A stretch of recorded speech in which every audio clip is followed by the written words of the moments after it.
What's up, everybody? The Iceman here on January 14th on the Iceman's Return YouTube channel and the Iceman Wrestling Extreme Facebook page. 2 days ago, Impact Wrestling Hard to Kill. A lot of people have mixed reviews about the pay-per-view. I thought it was decent. There was a couple things I didn't like, and we'll get into that shortly. Ken Shamrock opened up against Madman Fulton. Realistically, you knew this was going to be a battle. Shamrock actually was concerned because during the match he heard a pop in the shoulder of Madman Fulton, so he really thought he was really injured, and it was surprising, to say the least. Really, Shamrock ended up defeating Madman Fulton. I mean, the match probably could have been a little longer, but maybe due to the injury, they had to shorten it. I don't know. And we'll have to wait and see come tonight if they talk about any kind of injury with Madman Fulton. So we'll just have to wait and see, basically. Trey went after Ace Austin for the X Division title. Both these young guys are really coming into their own. They're really starting to make a name for themselves. Ace Austin, obviously the X Division champion. He's been sort of like abusing Trey because his mom's been in at ringside, and he sort of like flirts with her to try to get on the bad side of Trey, to sort of like make him lose his focus. And he did it again on Sunday night at Hard to Kill. Good match. Overall, I wasn't sure who was going to win it, but in the end, it was Ace Austin who retains, and that was good by me. I didn't mind that, whatsoever at all.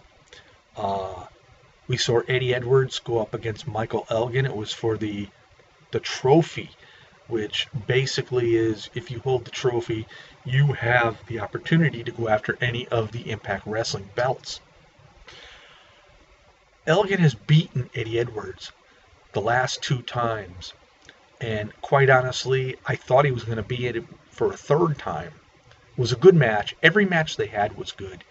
But at the end, Eddie Edwards actually prevailed, and it was like astonishing to see Michael Elgin take a 3 count. Eddie Edwards keeps that trophy and still has an opportunity for a title match. Good match. We also saw Rhino and Moose. Whether it was highly anticipated or not, I don't know. Impact's been pushing Moose a bit. Also been pushing Rhino since his arrival at Impact Wrestling. We all know Rhino from his days of ECW and the WWE. Moose has really never made it over that hump. But maybe, just maybe, Impact Wrestling is starting to see that Moose can be a champion. We'll have to wait and see. Moose ended up defeating Rhino for the victory at Hard to Kill. Now, to me, the worst match of the night, RVD with Katie Forbes against Brian Cage. I don't like Katie Forbes. I don't like her flaunting her flabby butt to the fans. I don't like the fact that's all her and RVD do is kiss and make out during their matches. But this match, honestly, to me, the outcome was easy to figure out. It was going to be Brian Cage. But during the match, which was very short-lived, Brian Cage got a bloody mouth, and the referee stopped it. And Brian could no longer continue, so Daga came in and challenged RVD. He gave it his best shot. RVD ended up pinning Daga, winning the match. I was shocked. Impact is pushing RVD, and I don't know why.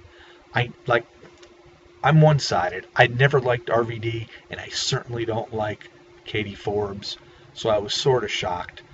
I was hoping that you know, Brian Cage was going to end up defeating RVD, but now there's rumors that he had a torn muscle. That's why they really wanted to have a short match. But there's also rumors floating around too that he's going to AEW. Melissa Santos on Twitter says, interesting. I live with him. I'm his husband. This is the first I heard of it. We'll wait and see. We'll find out very, very soon. So, it is what it is, so to speak. Taya Valkyrie, Knockouts champion, longest Knockouts champion in Impact history, against Jordynne Grace, ODB. Now, Jordynne pinned Taya just recently in a non-title match. ODB got the pin recently in a non-title match. So, going into this match, I'm saying to myself, okay, both these women have a pin over Taya. She's the longest reigning Impact Wrestling knockout ever. I figured going in, a lot of people thought she was going to lose, but I figured going in she wasn't. And Taya ended up proving myself right. She ended up defeating both these women and retaining the Impact Wrestling Knockout Championship. Very, very good match for Taya, obviously, along with her cohort, Johnny Bravo. Sami Callihan, Impact Wrestling Champion. Tessa Blanchard, been wanting to get this title for so long.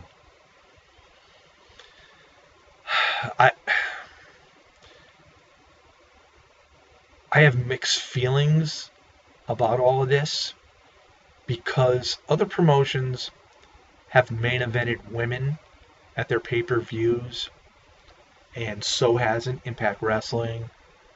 But I'm almost thinking that Impact wants to one-up the other promotions and have a woman win the World Heavyweight title in a men's division. Tessa comes from a wrestling family, I get that. Her dad, Tully Blanchard, in AEW. Her stepdad, Magnum TA, Terry Allen. But does that qualify her to face a man in a men's division for the World Heavyweight title? Well, she's been going after this title with Sami Callihan. Well, battling Sami Callihan, I should say, for it seems like about 8 months. And you sort of had a gut feeling going in that Tessa was going to pull it off and make history. Well, guess what? Tessa did pull it off. Tessa did make history. Tessa did become Impact Wrestling World Heavyweight Champion. What's next for her? My opinion is, if Tessa is that good, why is Taya Valkyrie had the Women's Knockouts title for over a year? I get it. It's entertainment. It's storylines.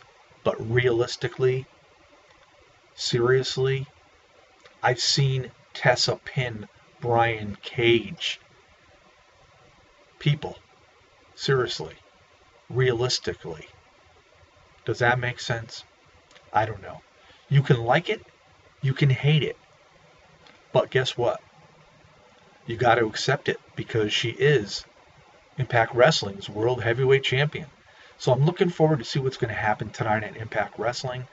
And then I'm also wondering, this is just a little off from the pay-per-view. If Brian Cage does sign with AEW, does Melissa Santos still host Impact Wrestling on Twitch? Or is she gone too? A lot of questions to be answered. And hopefully we get a lot of answers tonight. Tag team titles. The North. Ethan Page, Josh Alexander. Great tag team in my eyes. I like them. I really do like them. They were supposed to face Willie Mack and Rich Swann. Rich Swann sustained an injury a few days prior, so Willie Mack had to go it alone. Willie Mack gave it his all. Let me tell you, Willie Mack has heart. I like Willie Mack. I think somewhere down the road, Willie and Rich will become tag team champions. And if not, one turns on the other for what the circumstances that have occurred in the last week. We'll have to wait and see. But Hard to Kill, I gave it a 7. Actually, 6.5. I'll go with 6.5, and I take that half point away just for the fact RVD and Katie Forbes and Brian Cage match. If we didn't see it, we wouldn't have missed anything. It didn't make sense to me, but maybe we'll find out more tonight on Impact Wrestling. So, this is the Iceman on the Iceman's Return YouTube channel, on the Iceman's Wrestling Extreme Facebook page. Peace out, everybody, and we'll see y'all next time.